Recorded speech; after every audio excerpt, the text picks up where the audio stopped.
permiten dilucidar esto, para análisis de flujos internos.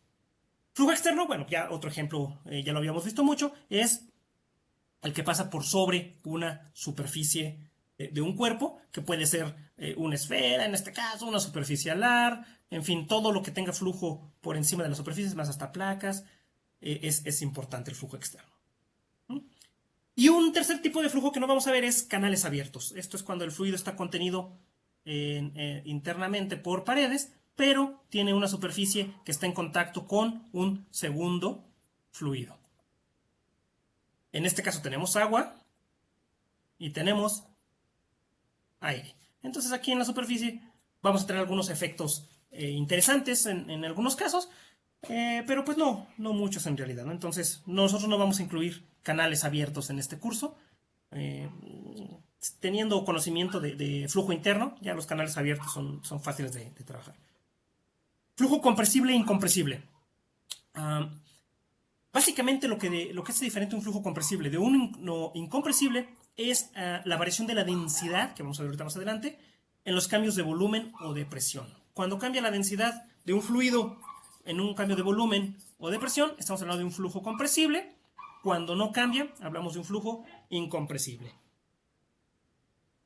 En estricto sentido de la palabra, todos los fluidos son compresibles.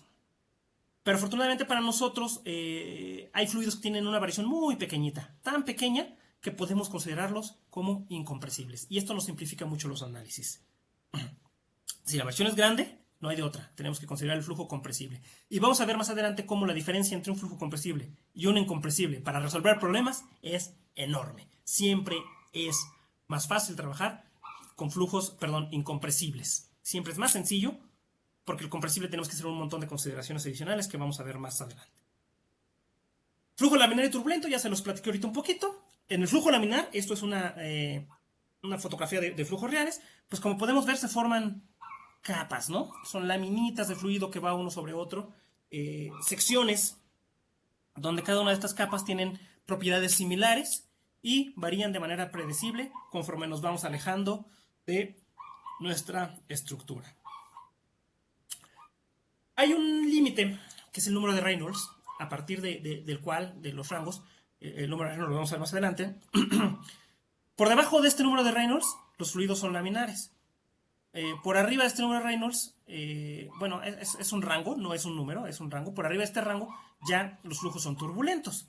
Y un flujo turbulento es donde, si fijan aquí, pues ya no tenemos laminitas visibles, ¿no? El fluido puede estar haciendo lo que se le antoje. Si tenemos ahorita una partícula aquí y al rato la vemos acá y vamos a estar haciendo ahí muchas cosas. Y entre estos dos flujos tenemos la región de transición donde comenzamos a perder laminaridad, pero todavía no estamos en región turbulenta.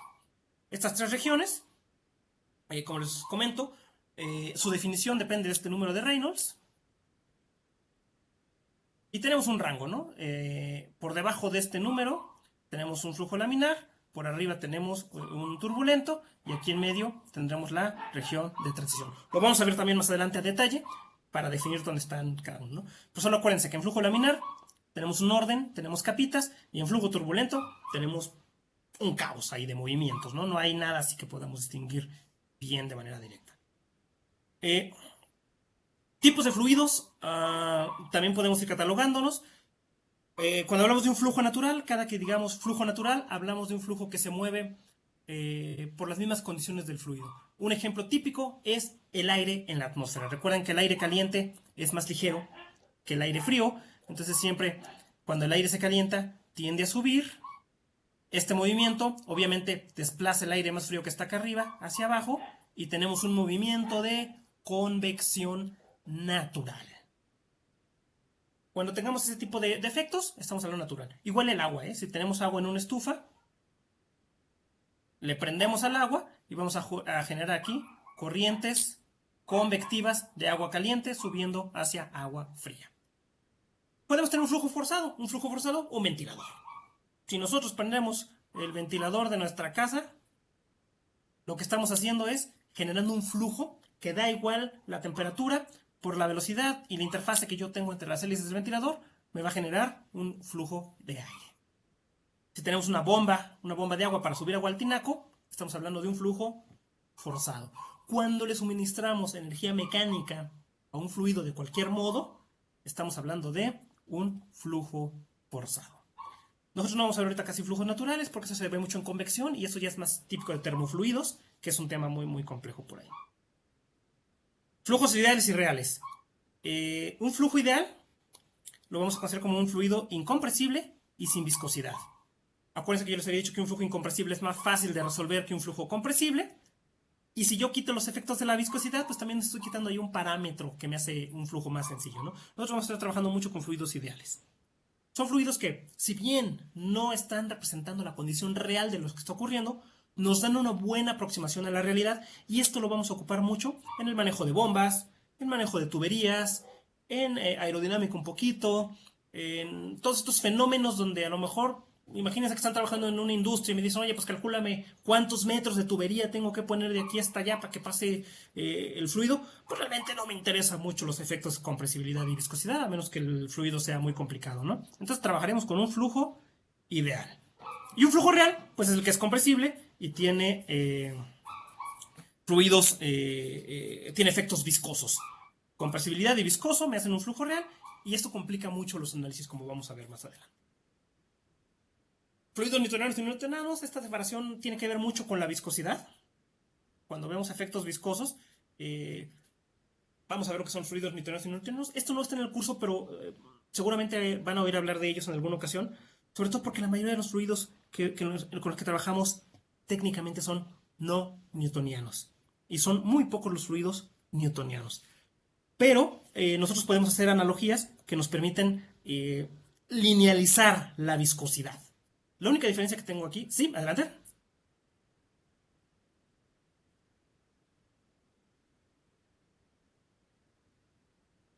Uh-huh.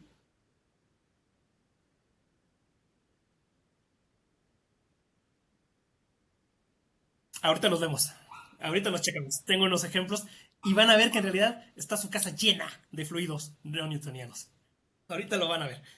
Eh, la única diferencia es la viscosidad. Si el comportamiento es lineal, es newtoniano. Si es no lineal, es no newtoniano. ¿Y a qué me refiero con la viscosidad? Precisamente a la forma que vamos a tener de desarrollo de velocidades dentro de nuestra capa límite. Si yo mi cambio de velocidad de aquí a aquí, este cambio de aquí es lineal, acuérdense que esta U va cambiando, si es lineal, es newtoniano. Si no es lineal, por ejemplo, que tuviera un cambio así medio extraño de esta manera, entonces es no newtoniano. Mis ejemplos, creo que los vamos a ver más adelante. Bueno, ahorita regresamos al tema de los no newtonianos y les digo cómo se ve esto y les voy a dar ejemplos de estos fluidos para que vean cómo casi todo es no newtoniano. Medio continuo. Medio continuo es importantísimo para fluidos. Ya se los mencioné un poquito. El medio continuo es una porción de materia formada por un conjunto infinito de partículas que será estudiado macroscópicamente. Esa es la definición de un medio continuo. Todo lo podemos convertir a un medio continuo, ya sea un sólido, sea un fluido incluidos líquidos y gases. Esta hipótesis es fundamental, fundamental. No vamos a entrar mucho en detalle. Medio continuo es un tema complicadísimo. Yo la reprobé cuando estudiaba la licenciatura, la verdad. Es muy, muy complicado. Entonces no vamos a entrar en todos los detalles matemáticos que lleva, ¿no? Pero espero que ahorita les logre dar la idea, porque más adelante van a ser conceptos fundamentales para entender cómo analizamos los fluidos en una descripción que llamamos euleriana o lagrangiana. Un fluido son moléculas, ya lo vimos, ¿no? Esta molécula tiene un enlace molecular con esta otra, con esta otra. Son enlaces que no son tan fuertes, que pueden llegar a romperse para formarse con otro. Y así, ¿no? Si nosotros analizamos esta molécula en un tiempo t1 y nos vamos a un tiempo t2 mayor a t1, pues esta molécula que empezó aquí, a lo mejor se vino por todo este caminito y llegó hasta acá y ya la molécula se fue, ¿no? Sin embargo, si en un fluido, voy a poner un ejemplo laminar porque es más fácil de estudiar. Sin embargo, en un fluido laminar ya vimos que estamos formando una especie de capas en nuestro fluido, ¿no? Entonces, estas capas que vienen de esta manera, para que esas capas se formen, y nosotros decíamos, bueno, esta capa tengo una velocidad U, acá tengo una velocidad de U más un diferencial de U. nosotros podemos asumir intuitivamente que si aquí tengo una molécula y acá tengo otra molécula, pues estas dos moléculas van a llevar una velocidad u. Y si yo tengo acá arriba una molécula y tengo otra molécula, puede tener una velocidad u más un diferencial de u. A mí me da igual si la molécula que estaba aquí después se vino para acá arriba. Yo sé que si esta molécula pasó de aquí a aquí, inmediatamente va a tomar una velocidad de u más un diferencial de u. Recuerden que tenemos nuestra capa límite que nos va diciendo qué velocidad tienen las partículas. Entonces, pues yo digo, no me voy a romper la cabeza persiguiendo una partícula o una molécula individual. Yo sé que toda esta capa tiene las mismas propiedades. Y sé que la que sigue tiene las mismas propiedades. Lo que voy a hacer yo es simplificar mi flujo. Y lo hago en capas. Yo sé que aquí tengo una velocidad u, aquí una u más du, aquí u más du más un du siguiente. Y así me voy. Hasta llegar al centro y hacia acá abajo regreso igual. Yo sé que la molécula de aquí, de aquí, de aquí, de aquí, pues van a tener velocidades similares y me da igual si esta se viene para acá, porque entonces yo ya sé que la velocidad aumentó inmediatamente de u más d más u. Y si se va para arriba, ya ahora es u más d más u más un segundo de más u. Entonces, bueno, yo, si se fijan, no solo sé que la velocidad de esta partícula y la velocidad de esta partícula y la velocidad de esta partícula es la misma, sino también puedo ver hacia arriba cómo va cambiando la velocidad. Obviamente en segmentos pequeñitos, ¿eh? Yo puedo ver de aquí a aquí. De aquí a acá, pues no es tan fácil, porque entonces estoy perdiendo la historia de todo lo que ocurrió en este segmento. Pero si lo hago chiquito, si lo hago pequeñito, yo puedo ver qué es lo que está ocurriendo aquí y puedo ver qué es lo que está ocurriendo acá, de este lado. Si se fijan aquí, en esta línea, ya no tengo muchas moléculas. Yo digo que es un continuo. Es una línea. Hay casos en los que la partícula de acá no tiene las mismas propiedades que la partícula de acá. Porque, no sé, yo agregué energía aquí de alguna manera y hubo calor y subió la velocidad.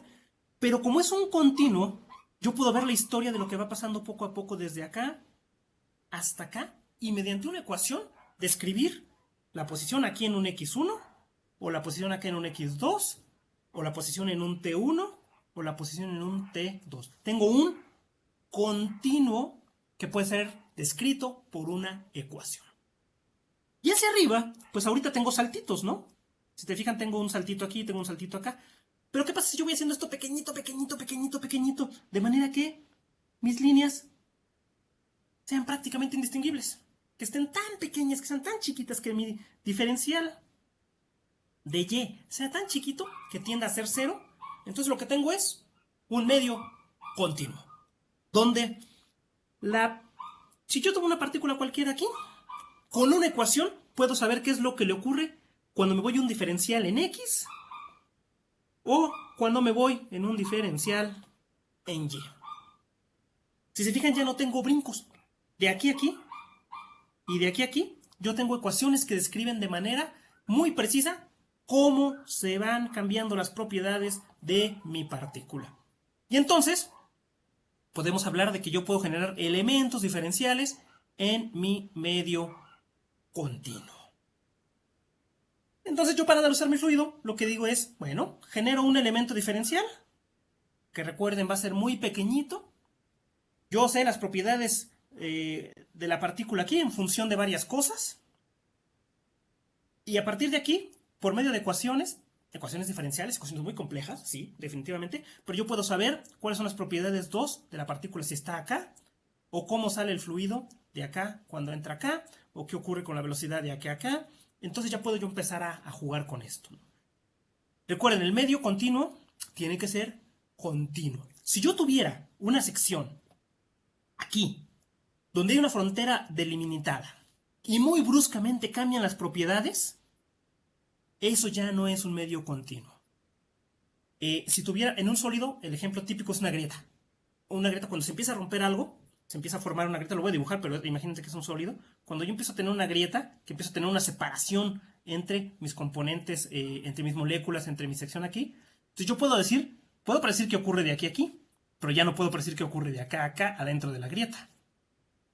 En el fluido pues no tenemos una grieta y es muy raro encontrar medios discontinuos, ¿no? Pero recuerden, si de alguna manera nos dicen dentro del fluido hay, ¿qué será? Una burbuja, por ejemplo, una burbuja de aire, tendríamos que ver cómo está afectándonos la frontera de ese elemento para poder tener ecuaciones acá y ecuaciones acá adentro, que no van a ser iguales. A eso nos referiríamos con un medio discontinuo. Ahora, yo puedo tener diferentes fluidos. Puedo tener agua y aceite y aún así considerarlo como un medio continuo, siempre y cuando yo pueda establecer, imagínense que tengo acá agua, acá tengo aceite. Mientras yo pueda establecer perfectamente esta interfase, yo puedo considerar mi medio como continuo y describir los efectos de la velocidad aquí o de la temperatura aquí, como pasan hacia acá arriba. Mientras no tenga un hueco ahí raro que haga algo raro, yo tengo un medio continuo. Aquí lo importante es eso, ¿no? Tenemos nuestro volumen de control y podemos describir las propiedades en función de este medio continuo. Para el medio continuo tenemos dos formulaciones principales. Una es la de Lagrange y una es la de Euler. Básicamente la diferencia está en cómo analizamos las cosas. Cuando usamos Lagrange, lo que vamos a hacer es vamos a analizar, a tomar una partícula y la vamos a seguir a lo largo de todo un tiempo, T0, T1, T2, T3, Tt, y la vamos a ir analizando. Estas propiedades, esta partícula va a tener unas propiedades que están en función del tiempo. ¿Qué propiedades? Pues su velocidad, su temperatura, su energía potencial, no sé, lo que se les ocurra. Pero nosotros vamos a ver una partícula y la vamos a ir siguiendo. Imagínense que yo tengo un canal de riego y yo pongo muchos barquitos de papel. Ay, caramba, a ver si me salió bien feo. Pongo 2 o 3 barquitos de papel.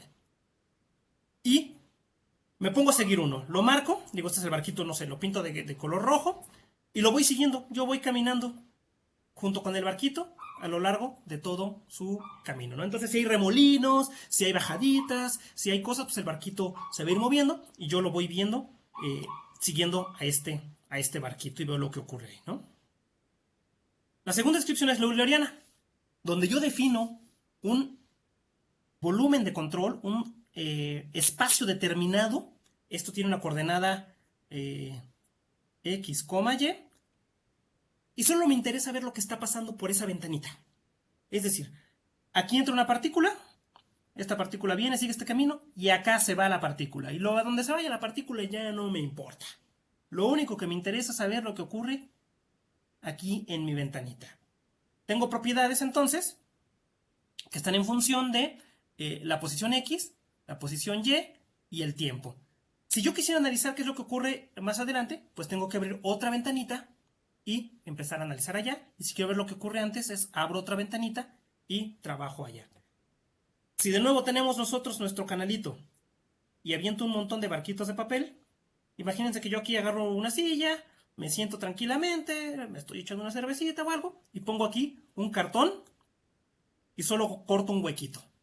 Entonces lo único que voy a analizar es, para esta posición en donde está la ventanita, cómo pasan los barquitos. ¿Se acuerdan? Con Lagrange, yo venía desde acá, siguiendo el barquito. Yo vengo caminando y voy siguiendo el barquito. Con Euler, me siento y solo veo lo que pasa por mi ventanita que tengo aquí.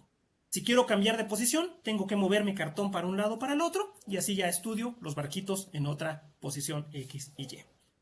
No se fijen en los detalles, esto va a ser importante cuando vean CFD, porque nosotros en CFD casi siempre vamos a estar trabajando con una formulación euleriana. Mientras que en elemento finito, con sólidos, por ejemplo para análisis de deformaciones, vamos a ver una formulación lagrangiana.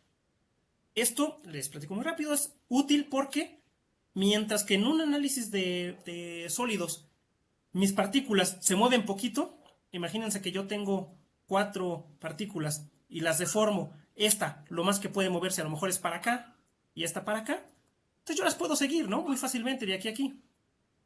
Pero en la euleriana, pues la partícula que estaba aquí, a lo mejor en una hora ya está fuera del sistema. Entonces pues ya seguirla no tiene mucho sentido, ¿no? Entonces esa es la principal diferencia y el por qué usamos cada una de las dos formulaciones en cada uno. Los detalles matemáticos no son muy importantes. Nosotros podemos convertir de una formulación euleriana a una lagrangiana, hacemos algunas transformaciones, hacemos algunas transformadas y podemos hacer analogías y homologarlas.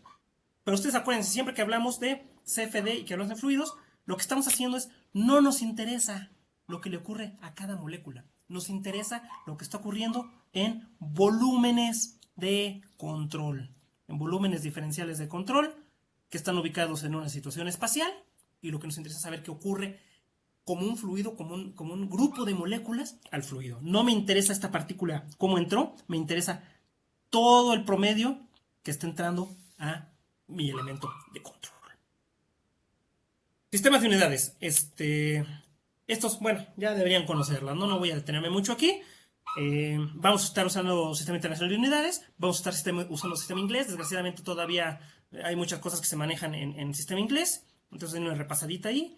Consigue alguna tablita de conversiones, sobre todo de conversiones entre unidades, porque es práctico, dependiendo del libro, dependiendo del ejemplo, pues nos pueden dar unidades en metros, en centímetros, en pies sobre segundo, en pies por hora, en onzas, entonces siempre en pies cúbicos por minuto, en fin, hay que tener por ahí algunas tablitas únicamente para hacer conversiones, ¿no? Uh, ¿Qué unidades vamos a estar utilizando? Aunque me extendí, se me hace que les di mucha introducción, pero bueno. Unidades de fuerza, recuerden las unidades de fuerza, nosotros vamos a estar utilizando la definición típica. La unidad de fuerza es una unidad de masa por una unidad de aceleración, recordando que una unidad de aceleración es el cambio de velocidad con respecto al tiempo. Aceleración entonces es igual a la velocidad sobre el tiempo al cuadrado. Y nuestra unidad de fuerza, la típica, fuerza igual a masa por aceleración. Vamos a estar ocupando newtons, que son kilogramo metro sobre segundo cuadrado, o en su defecto libras fuerza o dinas o ya lo que venga ahí en el sistema inglés, ¿no? Que siempre es un dolor de cabeza trabajar con esto porque hay un montón de definiciones para cada caso. Presión. La presión es importante, ya les había dicho por ahí la contribución de Pascal.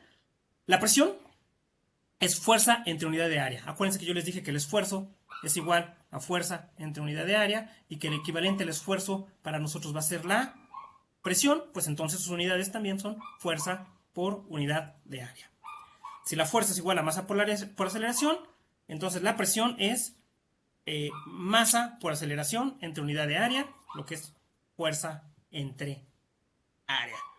Las unidades pascales, y esto es Newton, el área, bueno, pues unidades de área, vamos a poner metro cuadrado, sería lo que tendríamos. O en sistema inglés, PSI, que son libras sobre pulgada cuadrada o pie sobre libras sobre pie cuadrado, dependiendo, ¿no?, de que estemos usando. Muy típicamente vamos a ver esto como PSI o pascales para presión. Hay otras. Vamos a poder ver atmósferas, vamos a ver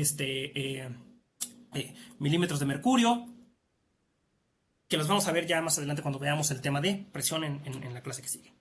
Trabajo, el trabajo es importante. Trabajo es únicamente una fuerza multiplicada por una distancia. Es qué fuerza requiero yo para mover una unidad de masa en una distancia determinada. Entonces, trabajo solamente es fuerza por distancia. Y las unidades son joules, que es unidad de fuerza por unidad de distancia, newton metro. Un joule es newton metro. O ergs, o libras pie. Les digo, sistema inglés, meten lo que se les antoja ahí, ¿no? Coherencia de unidades, es importantísimo. Si yo les presento este resultado, ¿ustedes podrían decir si el resultado está bien o está mal? Así sin verlo, si no sabemos ni de qué estamos hablando.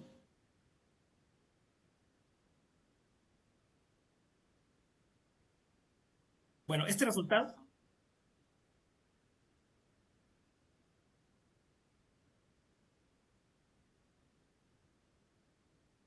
es correcto. Sí, la coherencia de unidades es fundamental para lo que hagamos en fluidos. Siempre tenemos que checar unidades. Yo cuando hago ejercicios de fluidos, si no los estoy haciendo de manera únicamente con variables, pongo mis unidades aquí, ¿no? ¿Para qué? Para, si llego a un resultado como este, decir, hice algo mal. Algo mal hice porque yo no puedo sumar newtons con pascales. Entonces siempre hagan esa... Ah, son 10:25, terminamos me parece que 10:30. Yo creo que lo vamos a dejar por ahí. La verdad, no sé por qué me tomó tanto tiempo en la clase, la continuamos la siguiente. Nos queda todavía un ratito por ver. En la siguiente clase vemos lo de los ejemplos de fluidos newtonianos y entramos con campos escalares y vectoriales. Entonces, pues les